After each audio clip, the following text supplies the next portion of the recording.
Yes. And we are live. Folks, I'm having fun here with Sarah Savory and Helen Lewis, uh, talking about all the things we do when we record from home.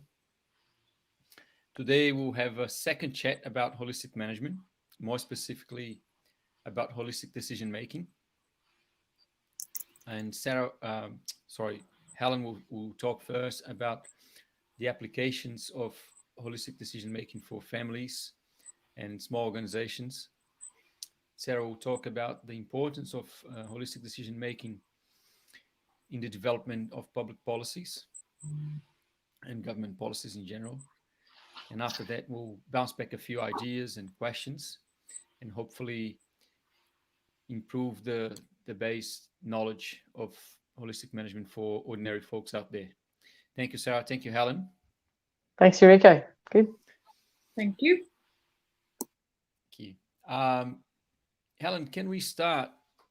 You've been developing courses for families and small organizations, and you've been talking about how liberating it is for these families to start adopting a holistic decision making. Can you talk a little bit about your course and the changes that these families go through as they start applying holistic decision making? Sure. Well, I guess just starting off is that there's quite a lot of noise out in the world at the moment, and I mean every time. So when we want to actually make a decision, it means we have to take some action. And I guess there's so many options that we have, and the process for the Decision Design Hub and holistic management gives everyone a chance to actually sift and filter all those options. And one option is great for someone and it won't be great for you, or vice versa. It might be great for you, but not someone else. So because we are all so unique, what holistic management allows us to do is actually showcase that and celebrate that uniqueness with actually working through your values. And so by actually ascertaining your values, you get clarity on your values and describe the preferred future you want. So when we talk about the future, what attributes do the aspects of your life, the people in your life, your behavior, your community, your infrastructure, your workplace, and your surrounding environment what are the attributes that they have to have in order to be their best? So that's what I like people to describe. And so those two pieces of the puzzle, the values and the preferred future, create a life context, a holistic context, and that allows people to then use that as the reference point for their decision making. And then we ask some good questions, like 10 good questions, which are the 10 good questions cover your head, your heart, the future, the present, the root cause, people, environment, and prosperity. And so those 10 questions, they allow you then to evaluate all the options. And everyone, I mean, if 5 people sat in a room and evaluated the same options towards their own context, everyone would come up with a different outcome, or a variation of the outcome, because we're all unique and all different. And I think that's a really important chance, because I think there's a move, like, I don't know, I mean, whether or not it's this year or just general. Sorry, yeah. I find it empowering because there's an increasing trend to find easy solutions or easy fixes for people in step-by-step, like I don't know, self-help books or guides to happiness or whatever. And and although we can actually bundle principles that we could apply to most people, I find this very limiting. I like the idea of actually having the persons, like the people themselves, finding their values. Yeah, there's an assumption made with the current decision-making process that we're all the same, and yet we are so different. And that's actually why we need to change the way we make decisions, is because we are so different. And we all have we're all at different stages. We all have, there's just so much difference and so much complexity about people, environment, and prosperity. And so what transfers is, once they have actually written their values and and their preferred future and have their life context in place, that as a reference point, it's very, very hard not to make decisions towards that. So once people have actually got that and nailed it, and what I mean by that is the first effort of doing that, it actually, I mean, first of all, it has to give you butterflies in your tummy. Like, you've got to be excited about what you've written. You've got to go, oh yeah, that's me. I love this, and I love this life. This is a great life. If I can have this life, high five. And so that's good. And what we want people to do, though, is then use that as the reference point and make decisions towards it. And when people do that, they get this sense of clarity to start with, because they now know what they're doing and why they're doing it. Well, they know their why. They know why they're doing something. And then also they get this confidence. So rather than wondering whether or not the decision they're making is going to be right or wrong or good or bad, you actually have a quiet sense of confidence that I'm making this decision towards my values, and it is right for me right now. And that very essence of knowing that gives you enormous confidence that you've made a decision. And also, what's lovely about that is it minimizes the need or regret surfacing, because we make decisions the best we possibly can at the time we're making them. And that's the best we can do. We can't regret what we've done, because we made it with the best amount of information, the best amount of effort towards what we want in the future, our values and the preferred future. Really, what can you regret about doing that? And so, and again, built into the management process, the holistic management process, is monitoring. So we're always now checking. So rather than assuming we're just right about everything, we're just checking slightly and just gently. Okay, just every week we're going to go, oh, okay, is it going okay? Yeah, righto, we're still moving in the right direction. It's still making me feel like this. If it's not, we just keep tweaking it. And so we actually maintain that balance and that confidence and that sense, and then ultimately a sense of calm in our decision making, because we know we can keep tweaking and just slightly adjusting so that we actually keep moving towards what we want within a decision that we've made. And so I think that's the empowerment and the calmness. I was about to say that I found empowering that we can actually start in a route, and then we can actually hone our skills to listen to ourselves. But my question then is, I know different people evolve in different steps and in different time frames, but when you follow through with your clients, because I know you do some follow-ups as well, you sort of you follow along throughout their process of change. In general, how long until people actually see like the grasp, I suppose, the power of it, and then have see huge changes? Yeah, so I think it can happen quite quickly. If they're on the cusp of a big decision and they use the process of the holistic decision making, the change is huge. I mean, it's a sudden change, and I mean, I've seen some really great responses from doing the training, and literally 2 weeks later, there's actions in motion of a complete succession plan on a farm, or there's people actually really making an effort to change how they spend their time, or people are making efforts to expand their learning and actually investing in that, and more importantly, feeling a lot more comfortable and confident that they're in the right place because they know what they're doing and why they're doing it, and that's priceless. It really minimizes anxiety, and it minimizes our mental health. It enhances our mental health, no end. So there's a whole heap of personal improvements that just understanding and really relishing in our values and that preferred future gives us a completely different headspace. And I think that is invaluable for us to progress, just as that base. Yeah. I have a friend. He's done a course with me throughout the pandemic. I was running courses, online courses in Brazil, and for the first modules of the course, I approached the holistic decision making, and he then came with a feedback a few weeks later. He said, "I'm not a religious person, but I now have faith when I take decisions, and I'm more at peace with these decisions." I thought it was a very good feedback about the decision making.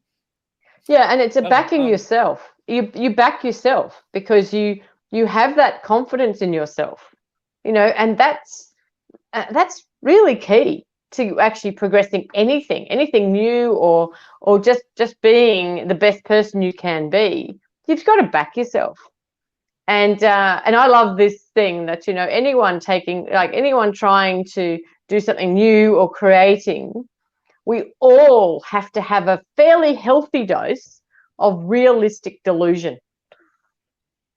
Because you've got to actually think, I am actually going to continue to do this, but by knowing what you want and why you want it, that becomes the realistic bit of the delusion that you can have it.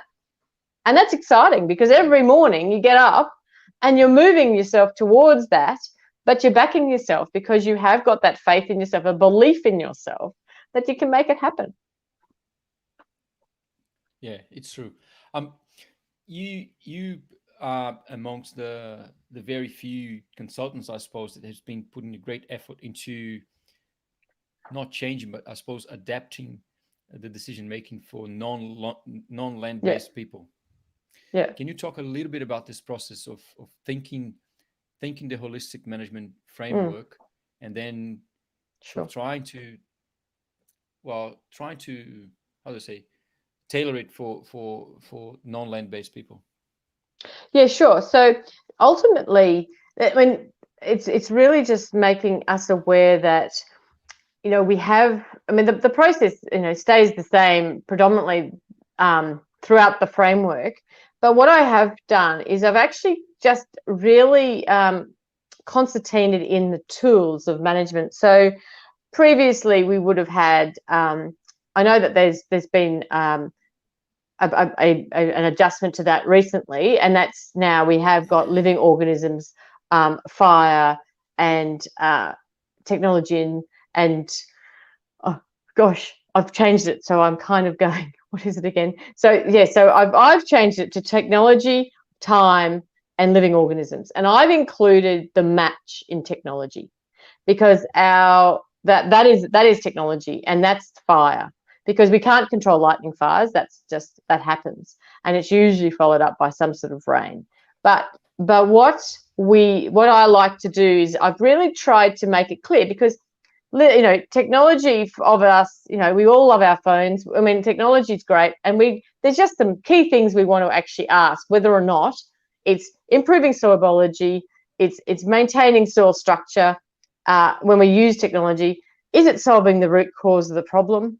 And that to me with technology are the two key questions. So we have a whole gamut of technology. It's from the match to the rocket ship. We've got enormous amounts of technology out there, and we love it because it makes our lives so much easier.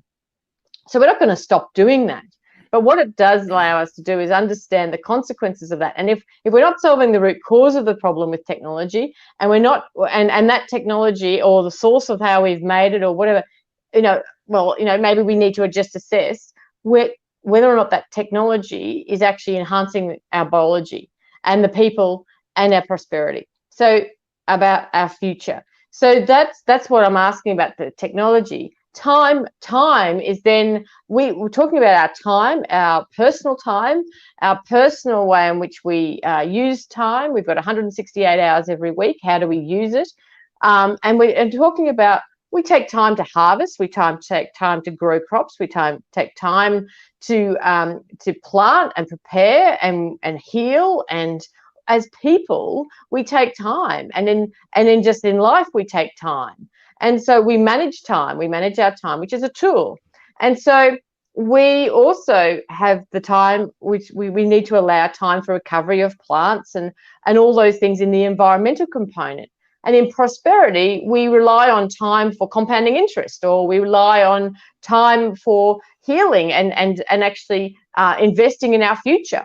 And then with living organisms, I've included the large and small organisms, but we use it like in our households. We live living organisms like chooks in the backyard, or our compost bins, or our kombucha and our kimchi in the fridge. That's all living organisms that's helping us, and they're all tools in the toolbox to make us feel better, but also to actually improve the landscape and environment.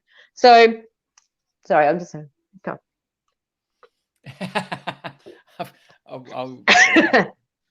Sorry. Yeah, so I just feel that. Yeah, so I think that's where sorry. Yep. No, I find it interesting the way you bring the living organisms to. Well, they are already in the framework, but you bring them more alive to ordinary folks or non-land based folks. Yeah. Yep. And the only other thing I've probably done is with the questions, I've just taken I've taken out the gross profit analysis, because in our household, I've said how much is it going to cost. I've said how is this going to, and I've made sure we've talking about what the cost of the how much it's likely to cost, if it's an option that we're looking at that. But I've included energy as human energy as well. Like, is anyone at capacity now? Are we loading someone up? We might be delegating the job to someone, but is that person capable? And that's probably very relevant in organizations. So many people just get loaded up with jobs to do. And so that's personal energy, as well as then considering the external energy for operations, or, whether it's, solar, finite or infinite energy. And so then the money source and use is definitely included. And instead of gross profit, I've just said, well, how much it's going to cost you? Let's just do some numbers. And there's just, I guess, we just tweak some of the wording to make it more palatable and more relevant, I guess, to people who aren't aren't land-based. And so that we're spreading the spectrum of relevance, I guess, for this process. Yeah, one thing that it helped me a lot, and it's helping people that have been in course with me as well, is the notion that we plan for profit, but we have everything budgeted in a way that we say, okay, this is how much I can spend. And then you have what went wrong this month and what we need to do. So that small little sort of financial tweaking of the mind really helped me, and it has been helping people in courses as well. I find it really useful too.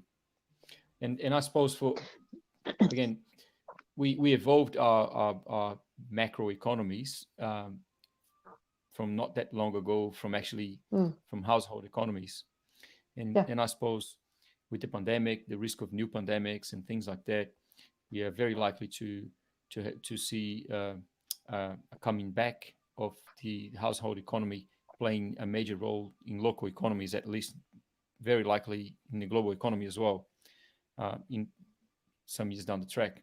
And in saying that, I suppose this sort of management helps small businesses a huge deal as well, doesn't it? So yeah, absolutely. And so that's right. It's and also though, what is really powerful about the process is that it gives us a chance to actually answer the question, what is enough? Like, what is enough in our life? And so we don't then have to be derailed and, work that 60 to 80 hour week if what we're earning or what we're generating in 40 hours is doing it for us. So I think that's really important for people, and then that's what I see the value of the process is, as you were saying before, yes, we want to plan a profit first. Clearly, that's good sense, and it's great for businesses to do that. But it's also saying, okay, what is enough for us? What's covering? What covers everything? What makes us feel content? It's not that $1 million. It's actually maybe only 200,000, or it's whatever it is. Okay, so it's very, very valuable, because we do get derailed by keeping up with the Joneses and and that people next door and, oh, they're doing that or they're doing this. But actually, what's important to us? Let's start thinking for ourselves again. And by having a holistic context and understanding your values and what you want your future to be like, and the relationship with your children, that prosperity, that all those really important relationship issues with the people you love around you, the important relationship or your value attached to your environment, and the value attached to that prosperity, your legacy, that reaching your potential, that being the best person you can be. Knowing that, and then understanding, yes, a dollar, whatever sort of wealth you'd like to wrap around that, but it's actually knowing then what is enough for yourself, and that's excellent, because then you can take a chill pill and just really get good at doing that.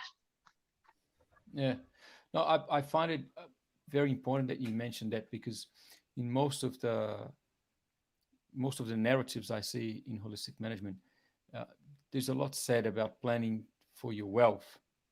But when we actually know that our wealth is it's underpinned by ecological, but the web of life, we can't have the whole planet with the number of gadgets that people in the US and Australia have in their households. We just can't.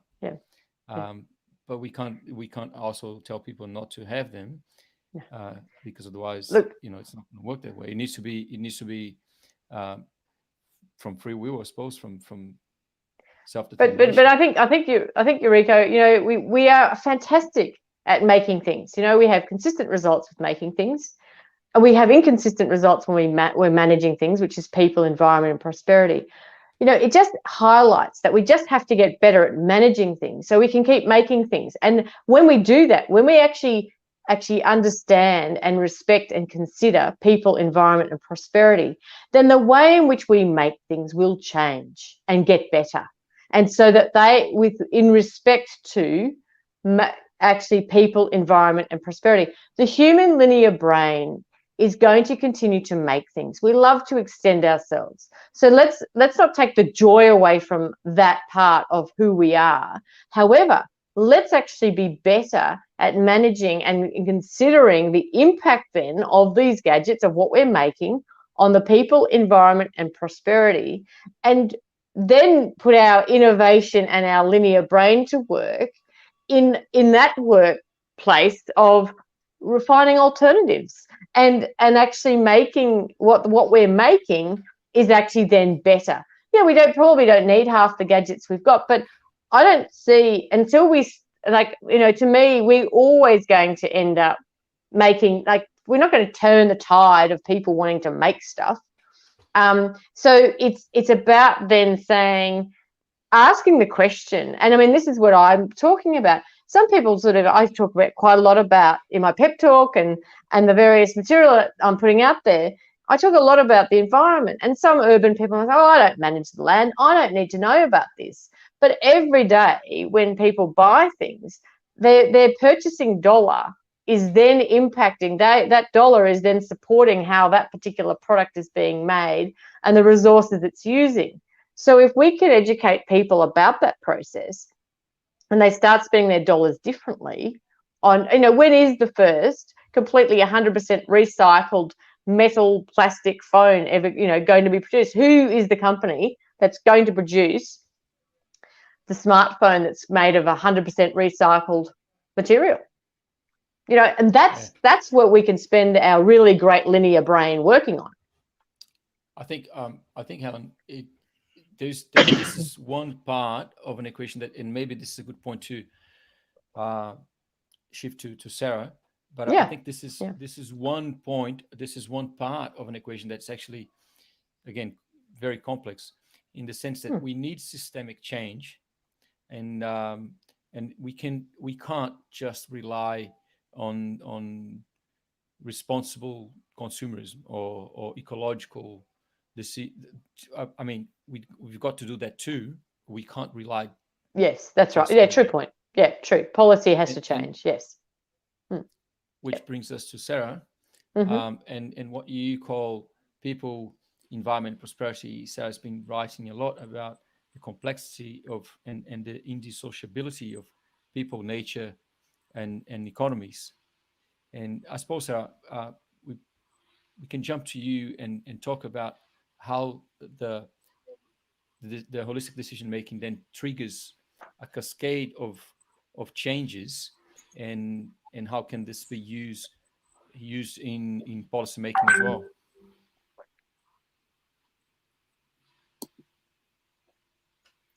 Thanks. Thanks, Helen.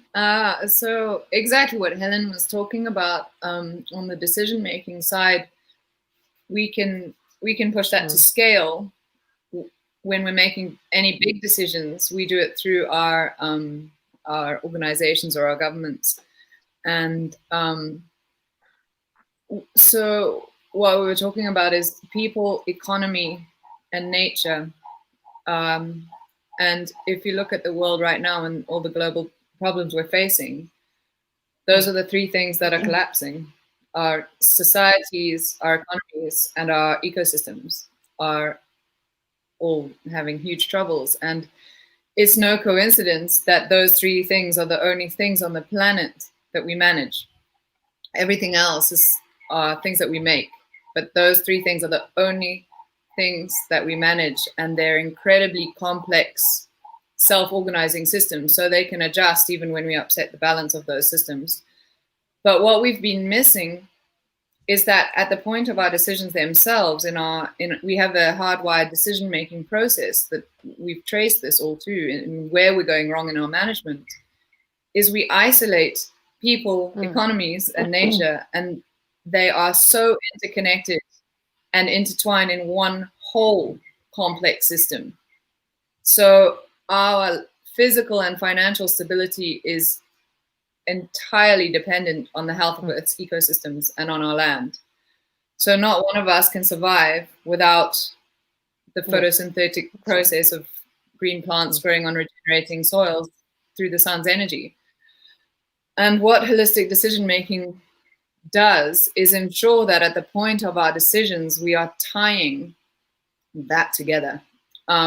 So we're never isolating those things from each other, so I'm going to talk about it at policy level, and you just have to look at any government. So if I say to you, our economies, ourselves, our organizations, and our ecologies are inseparable, they're interdependent wholes.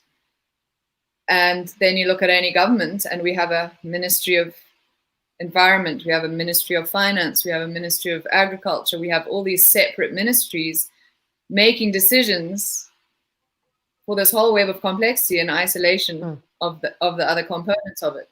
And we do that in our personal lives. We'll make social, financial, and ecological decisions in isolation. So what holistic management does is it ties that complexity together at the point of our decision, so that when we make a decision, we're testing the unavoidable impact it will have on those three dimensions. So almost every single decision a human being makes does come with social, financial, and ecological dimensions or impact. And the way we make decisions now is that we will meet our short-term objectives when we make a decision. And that's where we're going wrong, is because we've made the decision, we've met our objective, and we don't see the impact. So it's kind of like, I call it like a ripple effect, or it's like we've pushed over the first of many, many, many dominoes, and we walk away and continue because we've made our decision, we've done what we have to do, we've met our objective, and it's like we've created this pandemonium that we're not looking at because it's just knocked on across these incredibly complex systems, and we're not seeing it. So the impact of our decisions is not felt at the point of the decision or at the time of the decision. It's set off later, and these complex systems adjust and continue in changed form because of this impact that we've had, or the damage that we're causing across the whole system. And what we're seeing now with the global issues that we're facing is these complex systems, we've upset the balance so much that they're running out of room to adjust. and it's because we've just pushed endless dominoes over. So if you think of one person making a decision in a supermarket, say I go into the supermarket today and I don't have a holistic context. I'm not testing my decision. I just go in and I buy a loaf of bread. The impact of that decision won't be felt by me. But where has that bread come from? How has the wheat been grown? What's the environmental impact of the ingredients of that loaf of bread? And if you look into it, it's very, very big just for one person. So as individuals, we have this responsibility to test our decisions and make sure they're appropriate for us. And what I love about holistic decision making and what Helen was talking about is it totally empowers the decision maker to become their own expert, because they're the only person that can possibly know what the right decision is for their own unique complexity. So I'm dealing with completely different social and cultural and economic and financial aspects, but I want the best possible ecological outcome. So I can only make the best decision for me at that time, and it might not be the same as you. And then when we take that to policy level, sorry? No, two things I would like to comment on that. First of all, is it's important to stress as well that in one side, we have people with reductionist management of resources, in the sense that the focus is maybe solely on profit. On the other hand, we have people who might have been thinking holistically, but they cannot bind their thinking to the act of deciding. And then we have the maybe the corollary of that situation is we've got environmentalists then making reductionist decisions, trying to conserve, to preserve, or to restore land. But their decisions are also reductionist because they do not think about the economy or the people. Yeah. So we have this sort of exaggeration in both ends of the spectrum. And then the other thing you say that I think it's very important as well is this: for this sort of approach, or for the holistic approach to actually really have a deep effect in our lives, in our economies, we need a very efficient ecological literacy. We need ecological education. Yeah. Yeah. It needs So to be ingrained in people. Yeah. And that's sorry. Yeah. No, that's I'm right. I think it's good. Sorry. I'm really concentrating on Helen, education. you go. No, I was just going to say that because ultimately, where the rubber hits the road is where, our understanding about how nature functions and just that critical essence of what we can do to enable environments to thrive, the environment to thrive. And if we just focus on, if we understand the constant, I mentioned the toolbox, we have technology, time, and living organisms. We just simply have to know what the consequences of using those tools in each of the, the two different types of environments worldwide, the consequences of those tools, and that makes the world of difference in regards to the outcome we get. If we use it well to enhance the environment, excellent. If we actually misjudge or just don't understand the consequences of certain tools in certain environments, it causes what we're obviously experiencing, because it's been a mismatch. It's like a square peg in a round hole. And so, I would just let Sarah continue. But I just absolutely, it to me is where it's the crossroads. If we can understand, if we grab a new understanding or update our understanding on how nature functions, we are on a completely different trajectory.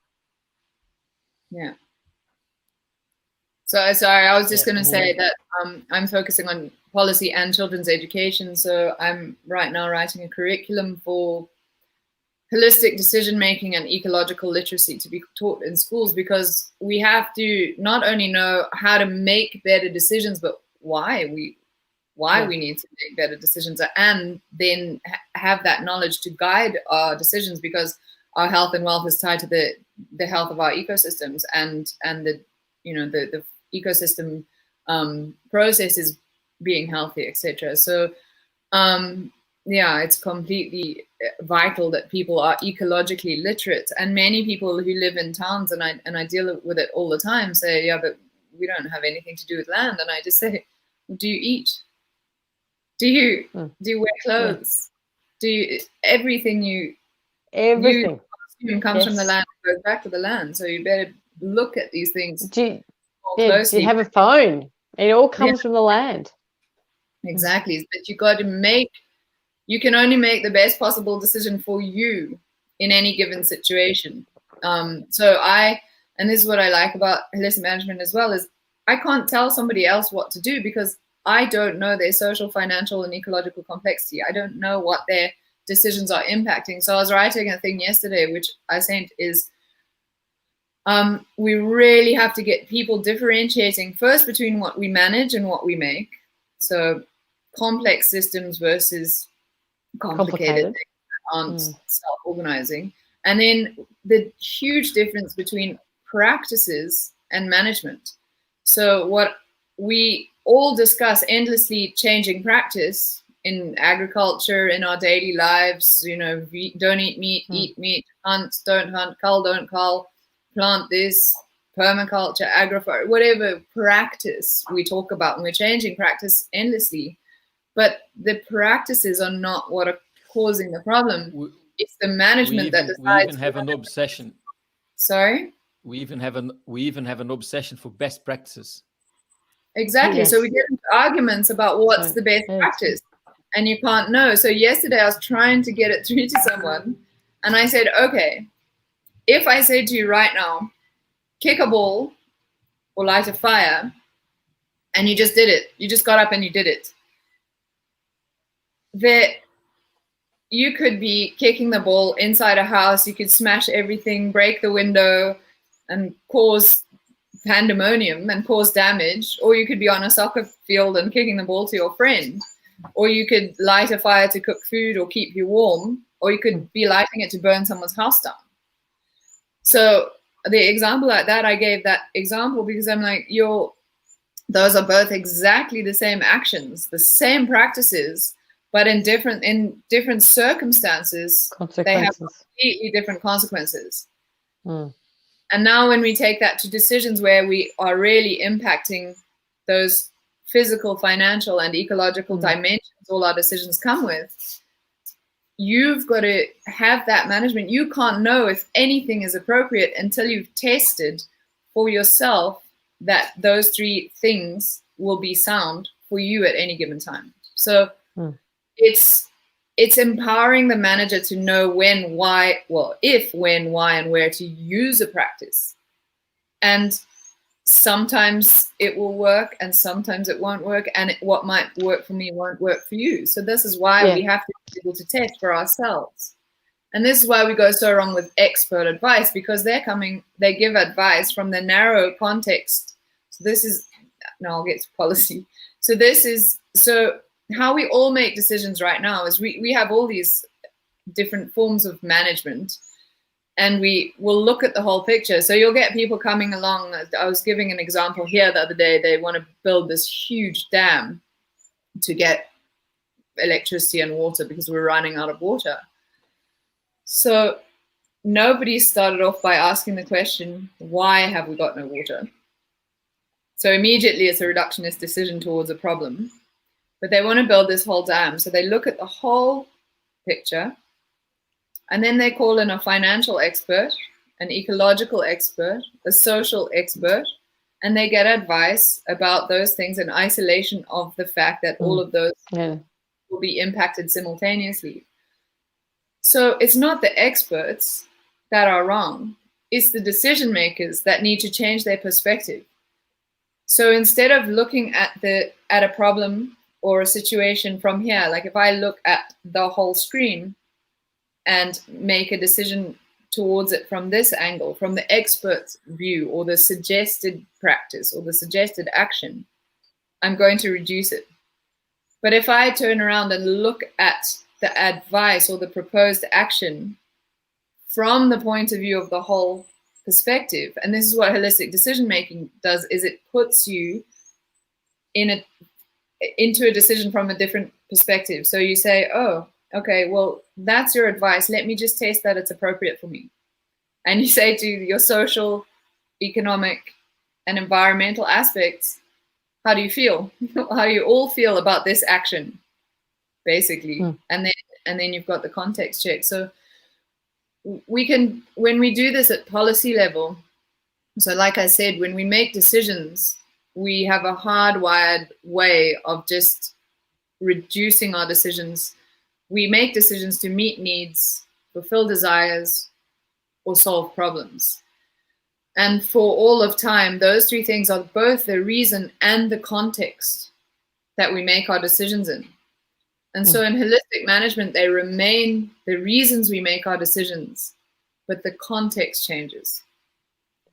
So we and the consequences change. Yeah, so we get a much more profound context that ties the physical, economic, and ecological aspects of our decisions together. So that's all we do, is we shift the context. And so when we develop policy now, because it's reduced to individual ministries and reduced to solving problems within that separate ministry, etc., we end up with, well, there's another problem. As soon as we form an organization, it takes on a life of its own, and it doesn't behave like an individual would. So we've got much bigger issues in organizations. So the policies that come out of these institutions are not only reductionist, but they also completely lack humanity and common sense, because it's not being made by an individual. It's been created by this self-organizing complex monster that we create as soon as we form an organization. And the policies cannot, they can't have common sense, because it's not an individual human making the decision. It's an organization. And that's why we have these, you look at any policy, I look at industrial agriculture, no individual would have ever said, let's spray poison all over our food. That's institutional. And I can see you want to say. No, it's not only institutional. What have you done? Your voice sounds like an alien. Eureka, you're fuzzy. Fuzzy. It's like echoing. Better. Has it gotten better? No. Continue then, because otherwise I'll mess up the line. Sorry. I can't hear what you said, but anyway, I'll keep going. No. So at policy level, so right now, like I said, all the ministries, every ministry in a government is developing policies in their narrow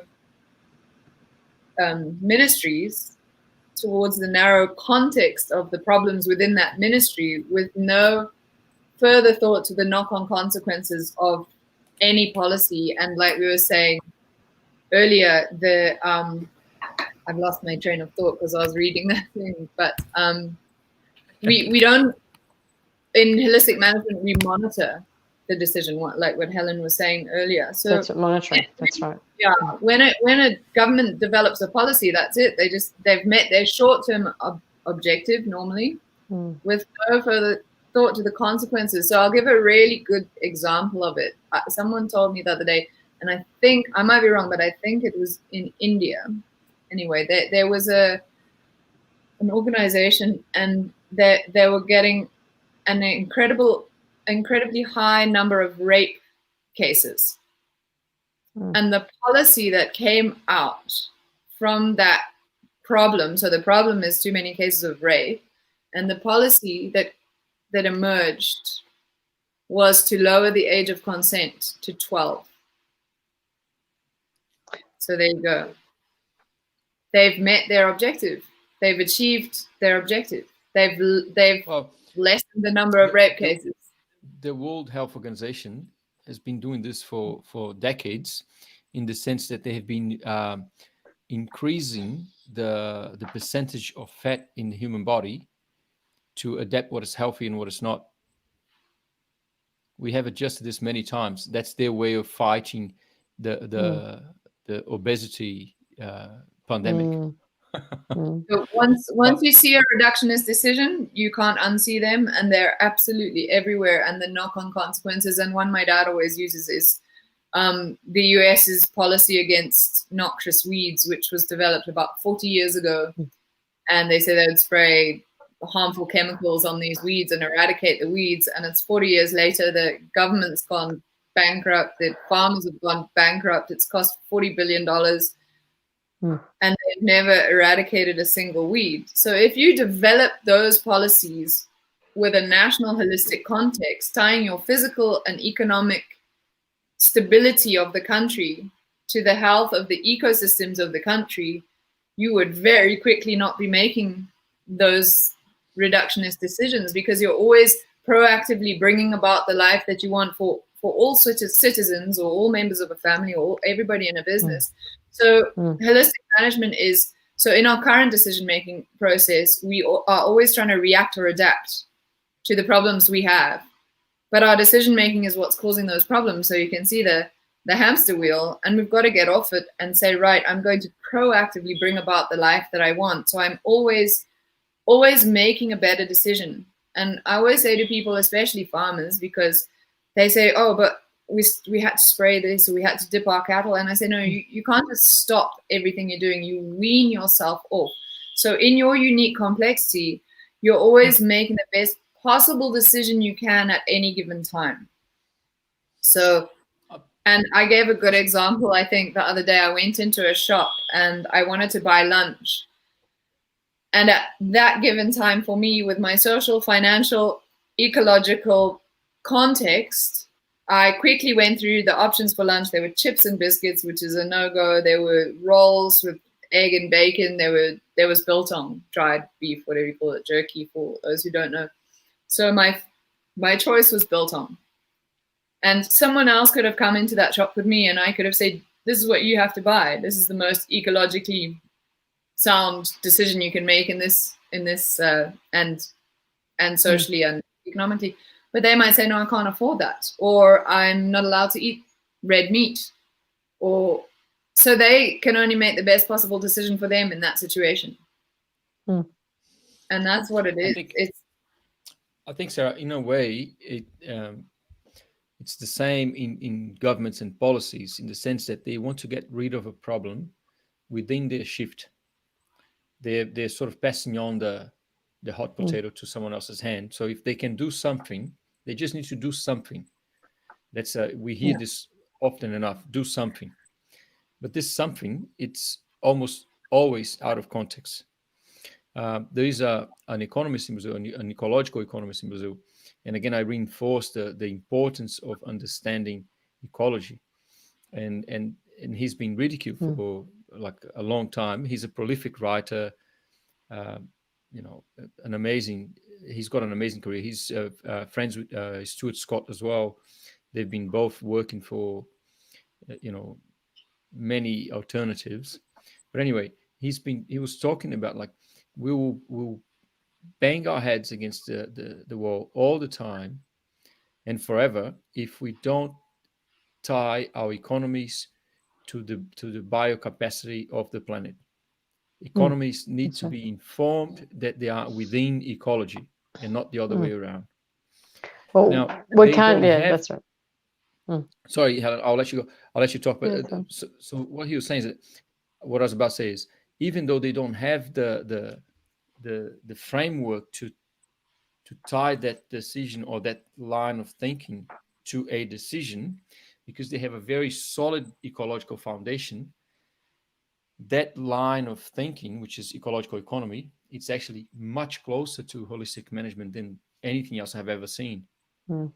They don't have a framework, but they understand the thermodynamics. They understand entropy. They understand the need for the ecosystem to be supporting life so that a economy can actually exist. But of course, whenever anyone goes online with this or go public with this or write about it, especially in the academia, they smashed. Yeah. And Rico, it goes back to that notion that we've all been talking about, which is that given that everything that we use and consume comes from the earth at some point in its life cycle, you cannot separate the environment and our soil and our environment from the economy, because we absolutely rely on it. So it's really a no-brainer, but we've just forgotten the connection, and we just have to restore that connection and understanding of and re-emphasize the link. And ultimately, the healthy soil, biologically rich and active soil, is producing healthy plants and active nutrient integrity in the plants. And that nutrient integrity then moves to our animals, and that then goes into, our food and animals and actual plants that we harvest for food. And so and then that helps healthy people. And then with healthy people, and just see it, like just this year, when you haven't got healthy people, you haven't got an economy. And so there's absolutely inextricable link between healthy soil, healthy environment, right through to healthy people and healthy economies. And I just think that that's where, the original, the idea of economy, economics, and was actually, basically the domestic home economics. That was where the original notion of economics came from, and it was very domestic. And our capacity for people and individuals to make decisions differently, so that they can ensure that what they're consuming and what they're using is doing at least the minimal impact, or enhancing, minimal impact or enhancing the environment around them, or in the general environment, because that's going to enable us to carry on, frankly. So I think that's it's a really, I think it's just it's so fundamental to, we all just need to acknowledge we're animals. We are actually an animal, and we do rely also. We have to eat 3 times a day, and we do rely on the earth 3 times a day for delivering that, just to stay alive. And that's sunlight capture, that mineral activity, and that water cycle, and community dynamic, or the dynamic of diversity, paramount. Those 4 foundations for life, paramount. That we are making decisions that, if nothing else, enhance them and enable them to function well. So I just wanted to say that. Yeah. No, I was just about to say that, and actually to come back to you, Sarah. I think part of this, a huge part of this disconnection, it's the amount of subsidies we get from fossil. Alan Savory likes to call them fossil resources, and most people call them fossil fuels. And the difference being that when you call them fossil resources, you are more aware of the care that we need to have with resources. And when we call them fossil fuels, they're just meant to be burned. I guess my point is, because we've been so subsidized by fossil fuels, we are not aware of the energy that it takes to actually sustain our lives anymore. Now, if we go further back a few centuries, we have always subsidized the comfort of some people with the dignity of other people. And I'm talking about slavery, I'm talking about exploitation, I'm talking about social injustices that have always sort of happened when we start developing societies. I guess I want to throw the ball back to you, Sarah, asking, in a sort of a macro level of policy making, what are what is the unfolding of a holistic policy making in the sense of solving this disconnection? Okay, so I just wanted to say before, when we were talking about all that stuff, is I'm always careful to say that we've known for thousands and thousands of years that our health and wealth depend on the land. But what we've not known is where we've been going wrong in destroying our land. What is it about our management that's destroying healthy land? And that's the root cause of the problem. And if we don't address a problem at its root cause, we're never going to solve it. So we've got to be clear that it's our decision-making process that has got us into that. So if we don't tweak that, we're just carrying on. And yeah, we can acknowledge that our physical and financial health are tied to the land, and we'll keep changing practices and do better practices on the land. But the cause, that's not the cause. The cause is the management that decides when a practice is appropriate, because there's thousands of good practices.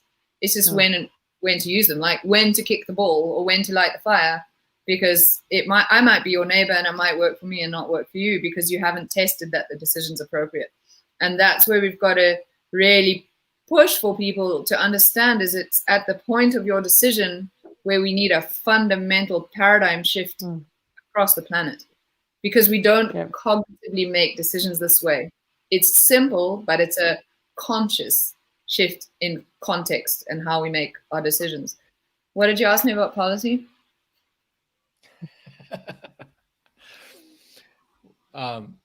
What I asked you was, how do you see the development of policies from a holistic decision making? Okay, I remember now. I think summarizing was like, we have always subsidized the comfort of some people with the dignity of other people. So before fossil fuels, we were burning slaves. Yeah. Now, I understand that this is also a reductionist thinking.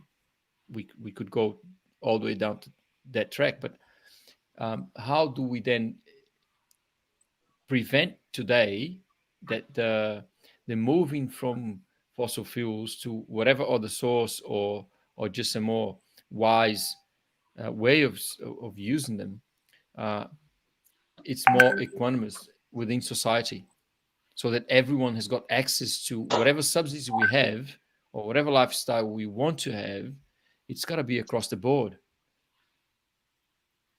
Well, as soon as we get the first government to develop any policy we're trying to push through in agriculture, because agriculture is the foundation of civilization, is to, I've lost my train of thought because someone sent me a message and it came up on my screen. So is what we would do is the first thing we would do is develop a national holistic context. So just what Helen was talking about on a personal level, you develop a national holistic context that describes the quality of life and the economic stability that all citizens in that country want, tied to a description of what the ecosystems must look like in that country for hundreds of years to come, to ensure physical and financial security, not just for now, but for generations to come. And then, so instead of a government developing policy towards problems, like, oh, we have no food, let's get food as fast as possible with no thought to the knock-on consequences of that decision, is they now say, right, okay, here's our policy decision. So remember, you still have the same reason for developing policy. So we need food, we need security, we need food security, water security, But you test whether the action will be leading all citizens towards that context, and it will be ecologically regenerative, economically sound, and socially viable. So it's and then it's when you do it, because what governments do, so you say you have an agricultural policy that you want to develop, is you get experts coming in giving advice, but there are no experts in managing complexity. So what you would need in a government is a task force that were the experts in filtering the decisions or the policy suggestions, the advice, and saying, well, that would work or that wouldn't work. Whether to kick the ball or light the fire you've got to test it and whether that policy will be sound, short and long term. So you still need, what it kind of does, holistic management, is of course you still need expert advice, but not before you have the context. So you need someone telling you to kick the ball, but only once you have the context in which you're kicking the ball, once you can test your context. So before we would just get expert advice and do it, but they're narrowly trained in their specific fields with no idea of the complexity that's being affected, because they'll be ecological experts or social experts or financial experts, but no experts in this.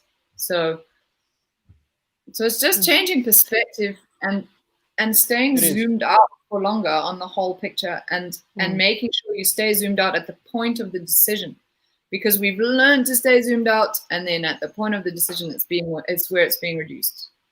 Yeah, and also, Sarah, I think on that is that the root cause is an area in policy that always, I mean, it takes political courage, but also it takes a long time, and it probably spans longer than an election cycle, and so it's always seemed to be problematic. Say that again, Helen. Oh, so the root cause, like actually solving the root cause, because I mean, you should look at some of the big issues in, even the mental health issue, like there's just big issues, big social issues, or environmental issues, until, like, if we often, governments will try and want to be seen to be doing something. And so Eureka made the point earlier, they just grab something off the shelf and give it a run. But, if we're then serious, like, and I kind of think, well, yes, there's an element of that notion of, okay, we need to actually stop the bleed. Let's put the Band-Aid on. But then let's actually now find out why we cut ourselves in the first place. Yeah. So let's now then really establish some of that longer term policy and finding that root cause and dealing with that. And I honestly think our community is ready for that. And I think they have been, their intelligence and their capacity for that has been underestimated. And that's a bit sad, I think. But also, I honestly, given I've been a policy advisor for ministers and politically involved in and lobbying in Australia, and honestly, if a minister or a government came up with a holistic context for Australia or a nation and started making decisions towards it, they would not lose government for a long time. No, and so there's zero risk. Only if though, in the process of, when we're fortunate in Australia, we have a democracy, and in that process that a democracy was allowed to be exercised, the process doesn't need any legislative change for people to be listened to and taken seriously, and for every elected representative to actually represent their electorate. But ultimately, I mean, any member could actually have a context for their electorate, and then make sure that they actually vote accordingly towards their context for their electorate in Parliament. They would never lose their seat. And so, to me, it's actually a really, and they could deliver on those, on the values of the electorate, and that preferred future that they've described. And it's so powerful. And wonderful outcomes, and that's the point. It's not just about empowering people. It's just the outcome that we're going to get if we took the change. It would be so quick. Within a year and a half of developing an agricultural policy holistically, you would have the first country in the world to be producing more food than eroding soil. Yeah, and yeah, my that's battery right. On my computer. But can we attach the link that I did of my dad talking about what he would do, like the proposed action for a government with zero risk whatsoever if a country was to develop policy like this? Can I adapt that up? Because we are sort of getting to the end of our session here. What I would say is a few heads up. For the next one, maybe we can talk about the framework, because we've been talking about the insights today. We've talked about the decision making. Perhaps the next one we move forward and try to have a few examples of the how we can use the framework in general. And what I'll do, I'll then edit the description of this program today to add Helen's course and material, and also one of your videos talking about policy, and this article that you're mentioning about that has been written by your father. I've got a video of it as well. I haven't loaded it yet. And then my children's book is coming out today. So children pick this up much quicker than adults. I just say, we have an outdated decision-making process. We have to adjust it slightly to suit us in our modern world. And they say, okay, cool. How do we do that? And I say, well, we develop a holistic context and we do this. And they say, that's great. And then we talk about the biological, ecological tools that we need to help us out, because we can never solve biological problems with technology. And they say, that's cool. Adults are too busy comparing it to what they already know. They just endlessly compare everything to what they already know, and it's just no. Yeah, exactly. Thanks. Yeah, congratulations on the book. Very good. It's awesome. I'll message you guys when I've got it in my hands. I'm so excited. Thank you. That's great. Yeah, lovely. Thanks, Eureka. All right, folks. Today, very good. Thank you, Helen. Yeah, I was about to say that. Thank you, Sarah. Thank you, Helen.